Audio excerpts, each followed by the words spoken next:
Hello and welcome to Dinner Dudes. I am Izzy. I'm Raka, and today we are Chef Izzy and Raka of the Deader Dudes restaurant as we talk about the best show, in our opinion, right now. Best show on TV right now, best dish on TV right now. It is none other than FX's The Bear. Okay. Now, season two just concluded a little while back, so that the episode's streaming on Hulu.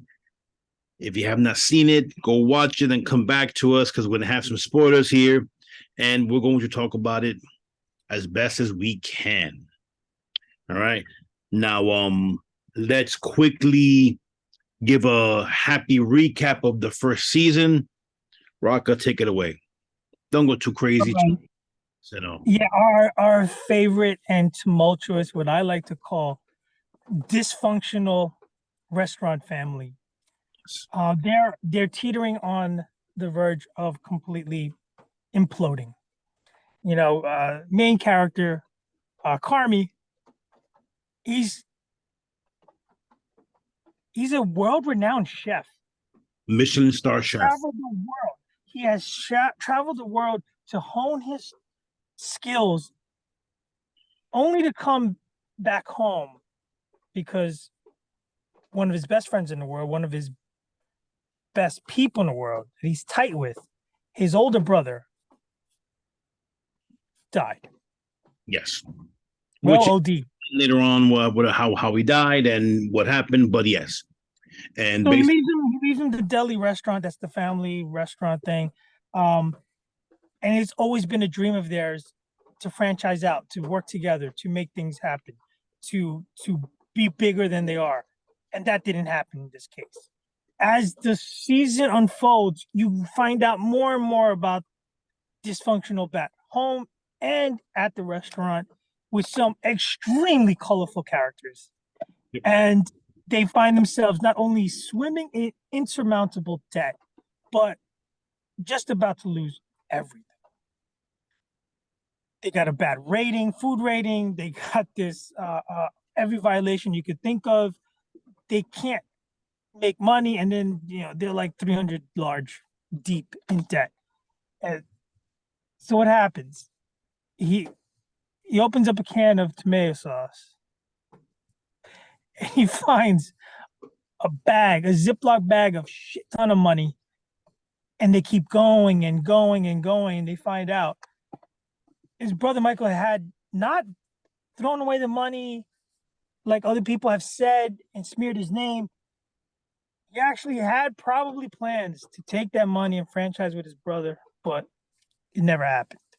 So as we move into season two, this is where they're going. They're going into revamping their deli, the beef, whatever is beef. Having the beef, they want to construct a higher class or a sit-in restaurant called the Bear. Okay. And basically he's the bear. Exactly. So basically, season two is about the construction of the bear, changing it from the beef to the bear, and how the whole cast and everyone deals with that, with the changes, and Carmy and Richie, cousin Sydney, Marcus, Tina, Gotta love cousin. their sister Nat, who happens to be pregnant, and obviously, on and on and on and on and on. Now, the best thing of this show is, besides the acting, is the writing. As Rocka mentioned before, or off screen, none of it was ad libbed. It's all written, correct? Correct. And actually, I was just reading an article with interview with Jon Bernthal, who plays the brother Michael, and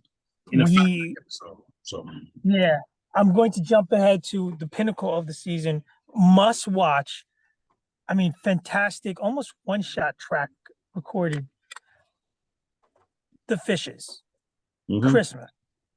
A lot of Italian Americans will follow the practice of cooking 7 fish dishes for Christmas, and that's what they do. And that's not all they do. They are a train wreck of an extended family. They're still family. Don't get me wrong. They're all tight, but like has most families, they bring on screen what all of us feel and maybe talk about, especially post holidays. I love and I hate my family. And they go berserk. So there's a scene where John Bernthal it's scripted. He's messing with I guess his uncle, played by Bob Odenkirk. Awesome, awesome scene, awesome dialogue, great chemistry, and they're getting on each other's nerves. And he's tossing the fork out. He's flipping the fork, which is a plastic metallic fork. So he's flipping it at his head. And he's like, I dare you, I double dog dare you. The mom is going nuts. The mom's all neurotic. I mean, Mom everything. played by Jamie Lee. So the And whole, she plays episode, a meltdown mother like you wouldn't believe. I mean, if guest starred, it's a star-studded Jamie Lee Curtis, Gillian Jacobs, John Mulaney, about like I but mentioned, that episode alone, you can hand out Emmys in each one on that episode. Kirk, Sarah Paulson. We can go on and on. It's Oliver Platt. I mean, so the only Ablid scene that he admitted to in that whole episode, which was bananas, is towards the end. Spoiler. Towards the end, when everybody starts to lose their shit, he flips the table. And he understands. And he had this conversation with the writer beforehand, the producer, the showrunner, Chris. He said, I do a lot of action movies. I just feel like this is the one part. There's a part that I just want to go off script and I just want to. And he said, okay, you be you. And the only scene that really is ad lib, that whole fantastic scene episode, was he does the table flip. And again, spoiler alert, you have to watch episode because it's been mentioned in the past. It's just brought to light in this episode. Jamie Lee Curtis's finale of that episode. Mint. I mean, don't spoil that. I mean, and you know what? And we're be honest here. We all like to believe that our Christmases with family are great and like a Hallmark movie, but we all know that they're not. And this kind of flashbacks, in a way to even my family. And I've yeah, the way you're amusingly uncomfortable. Yes, how they all talk over each other and they scream, and it's just so well done. I mean, heck, that episode itself has a 9.7 rating on IMDb. Currently the highest of, I do believe, of any episode in the series so far. And we're talking about episodes that have a bunch of them are over 9s. So it is just. Have you met anybody that watches The Bear? What? When you meet anybody that watches The Bear, they always bring up this episode. I mean, it's epic, man. I mean, it's the episode that if I'm not mistaken, I think they create. I'm saying they created, but I mean, there's a category on the Emmys that's tailor made for this episode. When it's like a guest starring on I forgot what it's called, but yeah, you could have a bunch of these actors be nominated for that. In particular, Jamie Lee Curtis and of course Bernthal. Now, we'd be remiss if we didn't mention the writers' actor strike, and yeah, we stand in solidarity with them. So, yeah. Now, this was obviously season ended already, and we're reviewing a show prior to the strike, but this should highlight to everybody the importance of equality, fair pay, and all the compensations they're asking for, because something of this quality is not brought together just by the actors and the writers. There's 1,000+ people making set design, editing, copies, making sure wardrobe, makeup, actors who rehearse with other people, not on screen, acting coaches, musical people, musical scores.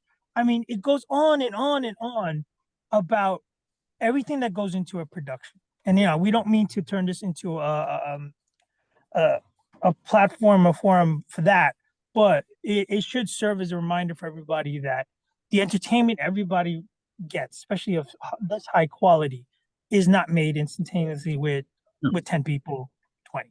So, no.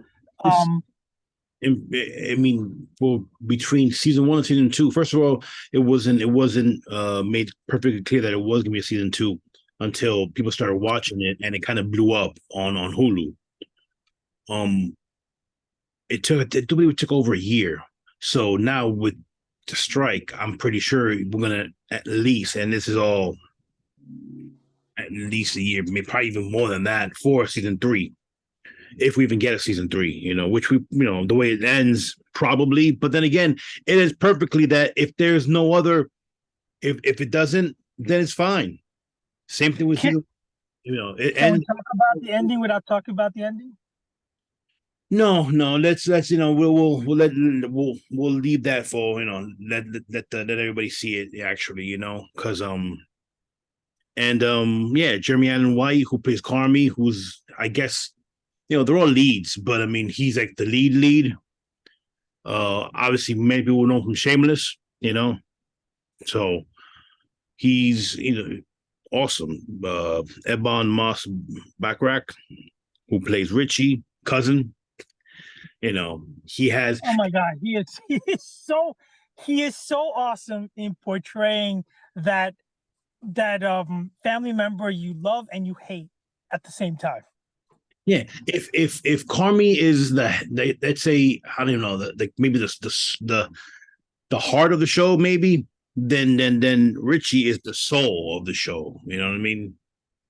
Because you experience season 1, you experience all through him, and in season 2, the ups and downs, you also see through him how he learns to, like, has a crisis of confidence about his whole life, and throughout the season, he finally finds that, well, not the goal. He finds his purpose. You know, he finally finds his purpose in his mind of what he was meant to do. He he is the classic case of 1,000% good intentions, negative 1,000% execution. Yes, He is a screw up to the T, but you love him because he loves you. He just can't do anything right. it's like, But he does the one thing right. He's a people person. Cousin's an asshole, but he's my asshole, and Yeah. that's kind of, how it is. You know, But he's a people person. Now, the introduction of his, I guess you call it girlfriend, was, I thought, very brilliantly done. Sometimes a new character, sometimes they overtake everything. So they don't. She is instrumental in where the season goes perfectly by going left. yes. And I mean the wrong turn. And but perfectly for again all the reasons. I mean, it's such a balance in the action writing and the course of the season. The second season was, I mean, you figure it was going to be the same crazy, exciting, nervous, caustic type of energy from season 1, but season 2, you have, in particular, you take four of the, maybe even 5 of the main characters, and then you go and with their particular stories, and you see them all grow. You see Carmy, who gets a girlfriend, and then we go from there. Then you have Richie, who, as we mentioned before, he finds his way. Sydney, who is so talented and probably the brains of the whole thing. She herself has these issues with her father and her job and her position and what she wants to do, and the fact that she looks up to Carmy, because Carmy is a beast in the kitchen, but he's also a fucking mess. They're all a mess. They're all a hot mess. Sydney is fantastic as far as, like you just said, the brains of the operation. What pains with Sydney is, like, she's a victim of her own perfection. She spent hours trying to make this dish otherworldly, and every time she tries, it's worse. Yeah, I mean, And then she doubts her own skill set. And then but she has actually she's got her boots on the ground. You can argue this thing doesn't get going, the no, Bear restaurant doesn't get going, if she doesn't have this kind of um sick dedication. yeah, And her acting is superb. man, it's a very understated, but yet, I mean, so it's so good, so good. Then finally, we have we give Natty Sugar, the sister, we give her some chewy bits to actually some scenes and a storyline as well, which now she is part of the Bear, at least the beginnings of how, as I mentioned before, she's pregnant and Her husband's a trip. yeah, he's funny. Which you've seen him before. He's in a bunch of movies. He gets crapped on so much. He's like the Chris in-law with that with ASCII. I probably mangled that, but you see him. He's he's the poor in-law that's married into the family. He loves everybody, but he's such a dweeb. He just gets walked over. But he's actually he's like you say, he's also kind of like the heart of everybody because he's really caring, sweet guy. But this family's tough. there's a scene in particular in the finale that you're like, damn, it kind of like, and you feel for the situation. Oh, it's a gut punch, Yeah. and it just rips your heartstrings all over the place. And again, superb writing. Yeah. And obviously, you have the comic relief. You have the Fact Brothers, in particular Neil, who him the chemistry with Richie, and it's just funny stuff. Tina, who gets moved up to soup chef, and Tina's a survivor. She's a crafty, like OG, just like the other guy.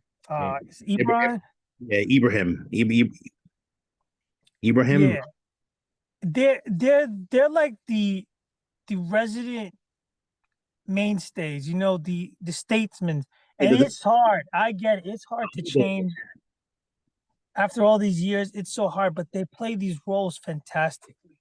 there's a scene, not to get into spoilers for you guys, but where they get basically they're sent like to basically refresh their Sharpen their skills. skills, and they go to a culinary school with a bunch of kids, and it's like the guy can cook anything, he knows everything, but to do it, get your mise en place ready, do this, cut I don't know how many freaking carrots and all kinds of stuff, and It's humbling and it's demeaning at the same time because you don't go through their whole lives working in the kitchen and you got to go back to school for it. right. And sidebar for our listening audience, again, thank you for liking, subscribing, and all your patronage. Both Izzy and I spent some time in our early youth in the kitchen. Yes. Working food service. It is just as bananas as on. Sometimes it's a little cringy for us because we watch it like, oh crap, I remember something just like that happening. But anybody who's in service, any kind of customer service, cab driver, hospital, hotels, what name, you eat a lot of crow. Yeah, And yeah. the customer's always right. And at the same time, people sometimes, I know you're the person going through it. You're the customer, the patient, you're whatever. But there's a lot that goes in for you to have that perfect experience. And sometimes this show, if anything, lets you sit back for a minute and appreciates what they go through for you to get what you get. At the same time, when you get crap put on you, it works both ways.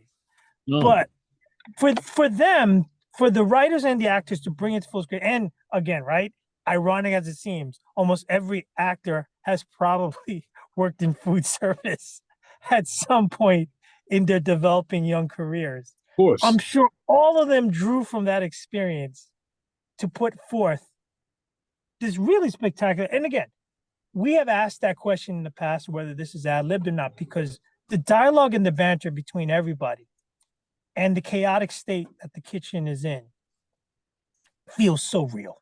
Like it's like reality TV.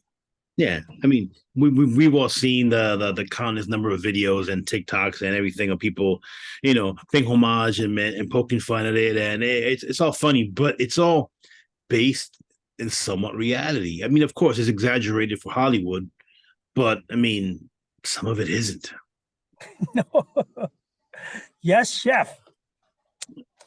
Corner behind you.